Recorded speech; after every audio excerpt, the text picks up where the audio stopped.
ఛత్తీస్గఢ్లో మావోయిస్టు అగ్రనేత అరెస్ట్ అయిందట. నారాయణరావు తెలంగాణకు చెందిన మావోయిస్టు అగ్రనేత బల్మూరి నారాయణరావు అలియాస్ ప్రభాకర్ను ఛత్తీస్గఢ్ పోలీసులు సోమవారం అరెస్ట్ చేశారు. ఆయన పైన ఛత్తీస్గఢ్ సర్కార్ 25 లక్షల రివార్డు ప్రకటించిందట.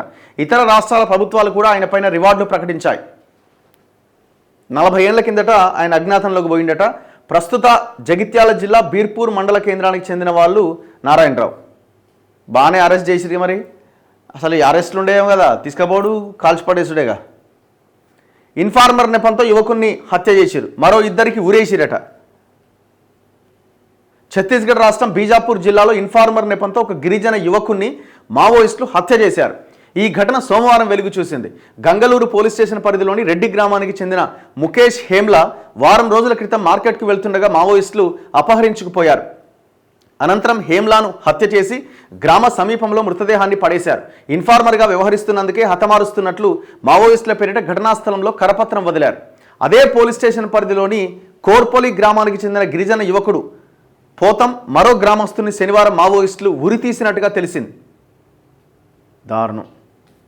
అయితే వీళ్ళెవ్వరూ పోలీసులకు కంప్లైంట్ చేయలేదట. ఆదివారం వీరిద్దరి అంత్యక్రియలు జరిగిపోయినాయట. ఆర్కే స్మారక స్తూపం కూల్చివేత.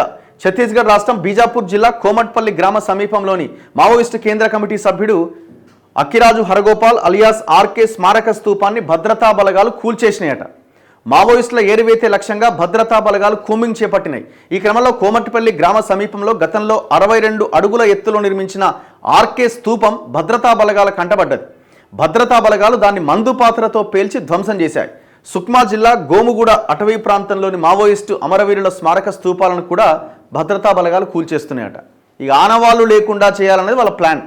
కేంద్రం ఆపరేషన్ కగార్ పేరుతో జరుపుతున్న ఈ వ్యవహారము మావోయిస్టులకి కునుకు లేకుండా చేస్తున్నది. వాళ్ళని ఏరివేయడమే లక్ష్యంగా పెట్టుకున్నారు.